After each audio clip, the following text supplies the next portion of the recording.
আলাইকুম, সবাই কেমন আছেন? আজকে চলে আসছি আমি আমার রান্নাঘরে। দেখেন আজকে কী রান্না করেছি। চিংড়ি মাছ দিয়ে আলুর একটা ঝোল করেছি, অনেক মজা। পুরো উপকরণটি আমি আমার অবশ্যই কমেন্ট সেকশনে দিয়ে দেবো, আপনারা দেখে নেবেন।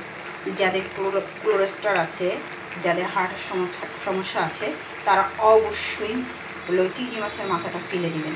চিংড়ি মাছের মাথা কিন্তু খুব মজা, তেমনি কিন্তু শরীরকে দেয় অনেক সাজা।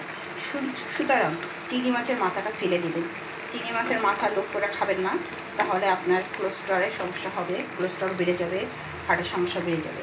আমি কখনোই চিংড়ি মাছের মাথা খাই না। এটা দিয়ে রান্না করেছি, চিংড়ি মাছ দিয়ে আলুর একটা ঝোল করেছি, অনেক মজা।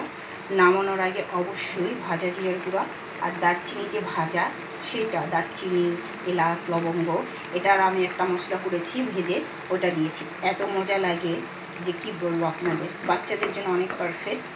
রুটির সাথেও খেতে পারবেন, পরোটার সাথেও খেতে পারবেন, অনেক মজা লাগে।